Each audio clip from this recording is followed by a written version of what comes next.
If you don't listen to me, we're getting a divorce. I'd rather divorce a husband who says such selfish things. I accept the divorce that my husband dealt me. He looks at me with a smug smile, not knowing what will happen next. My name is Emily. I got married 5 years ago, and I'm 35, living just with my husband. Although I'd like to have children, we've not been blessed yet.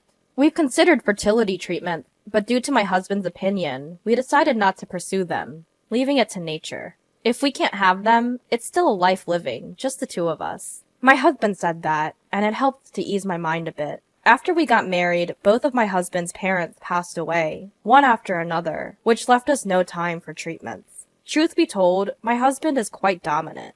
My husband was originally senior at work.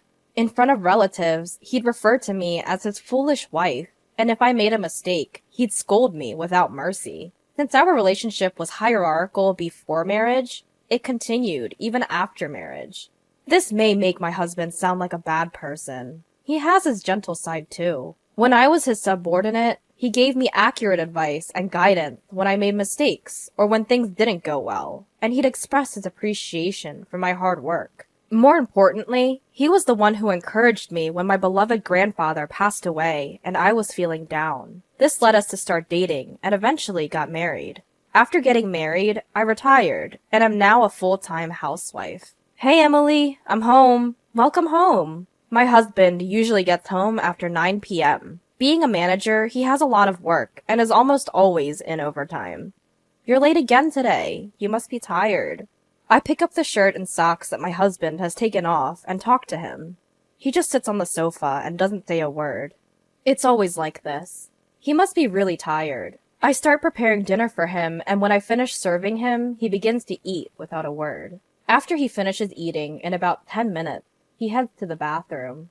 I prepare a bath towel and underwear for him and start cleaning up after dinner. And when he comes out of the bath, he goes straight to the bedroom. My husband has always been a man of few words, but I wonder if the recent promotion has been building up his fatigue. For the past year or so, there's been very little conversation between us. But even so, I trust and love my husband. Because he was the one who was with me when I had the hardest time. I lost my father in middle school and my mother in my freshman year of high school.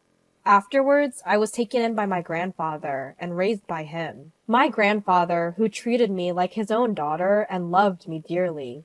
I adored my warm and kind grandfather. I wanted to give back to my grandfather when I started working. With that thought, I saved money after getting a job, took my grandfather on trips, and shared delicious meals with him.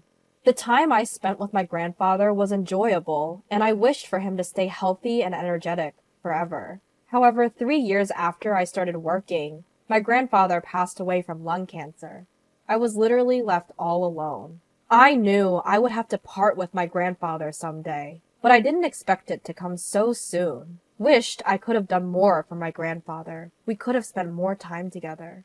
I was so sad, spending every night crying. The person who noticed my change was my then boss, my husband. My husband genuinely listened to me, saying, "You've been through a lot. You did well." I was truly lucky to have him as my boss. Normally a stern and intimidating boss, my husband was gentle with his words at that time. I'm sure he is a kind man deep down. I know that. That's why I want to continue to serve him. I think so. On such a day off in the afternoon, the home phone rang. Hello? Oh, Emily, it's me. The caller was my husband's younger brother. Oh, long time no see. What's up? I need to speak to my brother. Is he around? Sure, hold on a sec. I called out to my husband, who was lounging in the living room. You have a phone call? As expected, there was no response.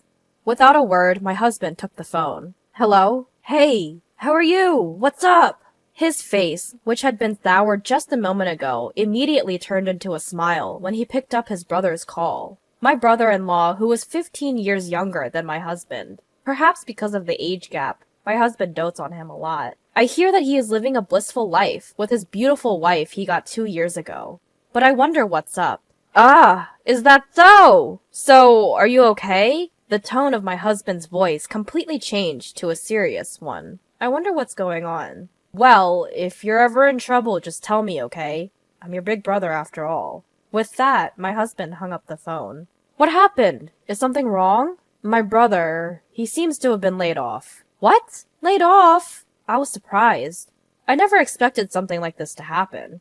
Yeah, I heard the company was struggling, but I didn't expect him to be laid off. My husband sat down on a chair, looking downcast. I was also unable to hide my shock. My brother-in-law is the exact opposite of my husband. He is gentle, calm, and always humble. He treats me with respect as his sister-in-law, and even when my husband insults me in front of our relatives, he would defend me, saying, "Bro, that's not fair to Emily," and never fails to show consideration for me by apologizing. Sorry, Emily, for my brother's rude behavior. His wife is also a similar type of person, and I had a good impression of them as a couple. And now, he has been laid off. I started to think about what I could do for my brother-in-law and his wife. I want to help them. Wanted to support them, even little. That's what I'm determined to do. Hey, isn't there something I can do? I asked my husband. He gave me a sharp look. What do you mean by something? Well, I was thinking, can't we do something to make your brother feel even a little better? At my words, my husband sighed heavily. You really are a hopeless woman. You, who haven't been out in the society, wouldn't understand this. He's going through the toughest time right now.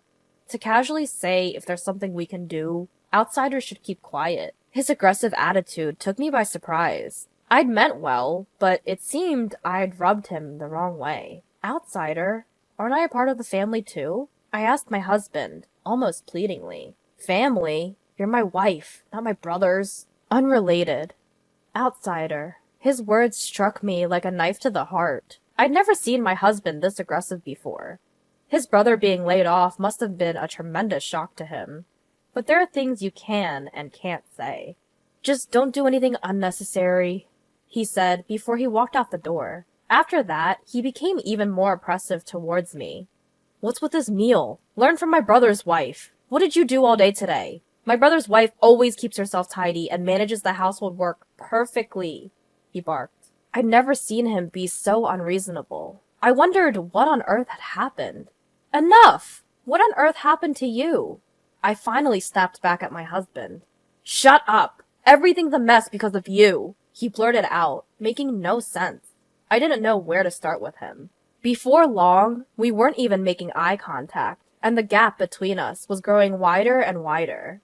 I began to question my relationship with my husband. One day, my husband started sorting out things in the morning.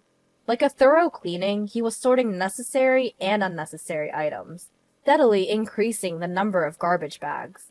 I wondered what he was up to. But our relationship had grown cold lately.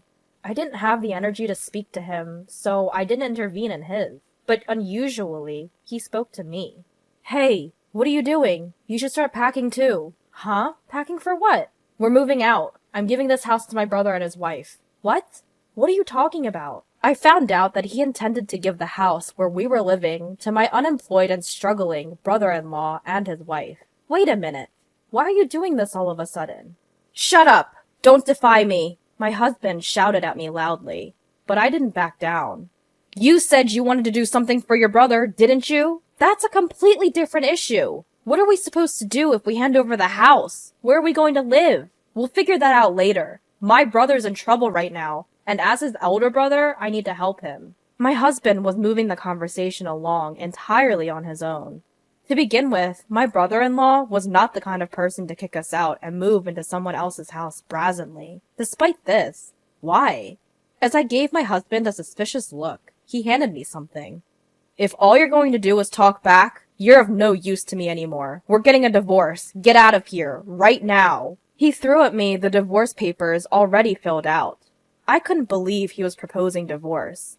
Stunned by my husband's unexpected move, I could only stand there. And yet, it felt strangely appropriate. I didn't feel like we could continue as a couple, even if we stayed together. Maybe this is a good opportunity. I picked up the divorce papers that had fallen to the floor and signed them, without a word. My husband was watching me with a triumphant smile. His expression was so comical that I almost burst out laughing. When I had finished filling out the divorce papers, I turned to my husband. This house isn't yours, is it? Huh? This house is the one I lived in with my grandfather. And the land was his too. They both passed down to me, remember? At this, it was my husband's turn to be stunned. If it's in my name, how are you going to hand it over? Huh? How are you going to? I pressed my husband with questions. No. I mean, my husband suddenly became flustered. Did you forget? You moved into my house before we got married because you thought it was a waste to pay rent. I've been paying the property taxes on the house and land every year because they're in my name, and you haven't given me a penny. Well, it doesn't matter anymore. Once these papers are filed, our divorce will be finalized, and we'll be strangers. Wait a minute. Let's calm down. Calm down? That's my line. You're handing out divorce papers like it's nothing. How selfish can you be? It's unbelievable. I unloaded all my pent-up frustrations on my husband. I loved my husband, and I thought he loved me too. But maybe that was just my misunderstanding. I never expected the end of our marriage to come so quickly. Emily, wait. This is a misunderstanding. Let's have a talk. Talk about what? You were the one who brought up divorce first, weren't you? I've had enough of you. Saying this, I carefully put away the filled-out divorce papers. It's a holiday today, and I'll submit them first, tomorrow morning. My husband lay on the floor in a daze. No, this can't be, he muttered. I said coldly, without any sympathy, This is my house. Please leave immediately. Once the papers are filed, we'll be strangers. I can't live under the same roof with a stranger. My husband grumbled until the moment he left, but I did not waver at all. After all, he's a stranger now. There's no need to show any mercy. Even when my husband cried and clung to me, I didn't feel anything. And then my husband left the house as if resigned to his fate. News of my divorce from my husband spread quickly at his company. He was immediately looked down upon at work, I heard. Rumors about the reasons for our divorce and my husband's behavior throughout our married life spread in great detail. It seemed my husband had entirely lost his place at his company. I really wonder who started and propagated these rumors. All I did was answer the questions his colleagues and subordinates asked me, and nothing more. Then, about 6 months after our divorce, I ran into a person I'd rather not see when I was returning from the real estate agency. It was my husband. Well, since we're divorced, he's my ex-husband now. It seemed like he had been lying in wait for me to come out of the agency. The whole situation was quite unsettling. Even when I tried to ignore him, he continued to follow me persistently. Finally, out of patience, I reluctantly agreed to talk with him. Enough! If you have something to say, just say it quickly. Emily, I've always despised you, he declared. What? His sudden proclamation left me baffled. It turned out he had been blaming me for his brother's layoffs. Huh? Why would that be my fault? Ever since we got married, bad things just kept happening, he insisted. Indeed, after we got married, unfortunate events, like his parents passing away and him getting injured, occurred. But his father was already hospitalized before we got married, and his mother was always frail. His injury was a result of his own drunken clumsiness. He tripped over a curb and broke his wrist. Still, in his mind, it seemed like I was the person responsible for all the misfortune. So you think I was the cause of all the misfortune, and that's why you hated me? I always thought you were just a bit awkward, but you were simply despising me, huh? I was thoroughly exasperated with him. He just kept blaming everyone else without taking any responsibility. There was no basis for his accusations. I couldn't believe someone like him managed to be a supervisor at his company. I began to worry about his subordinates, fearing they might be unjustly criticized for no reason. When did this reliable superior turn into such a person? And I felt a bit pitiful for having been married to someone like him. But even after divorcing you, bad things have kept happening to me. What kind of bad things? At my question, he rolled up his sleeves. There were exposed, painful-looking burns from a fire. Actually, my apartment burned down 3 months ago. But that's not all. I lost my wallet, making mistakes at work. Plus, my brother's been acting cold to me and hasn't been in touch recently. So even after we split, his misfortunes continued. Well, that's to be expected. To be honest, hearing such stories doesn't make me feel sympathetic or sorry for him at all. After all, these are all consequences of his own actions, and I have nothing to do with them. Please, Emily, come back to me. I can't do it without you, okay? We've been a couple for so long. Didn't I take care of various things when you were still a working woman? And didn't I help you so much when your grandfather passed away? Didn't I? Looking at this man in front of me, trying to guilt trip me. I felt a chill run down my spine. All your misfortunes are from your actions that took. Maybe you should take a good look at yourself and do something about your bad habit of blaming others for everything. With that, I walked away from him. Emily! Wait up! Emily! Emily! My ex-husband was trying to catch my attention, calling out my name. I pretended not to know him and disappeared into the crowd. In fact, about a week after our divorce, I received a call from my brother-in-law. Or rather, my former brother-in-law. Emily, well, you're not my sister-in-law anymore, aren't you?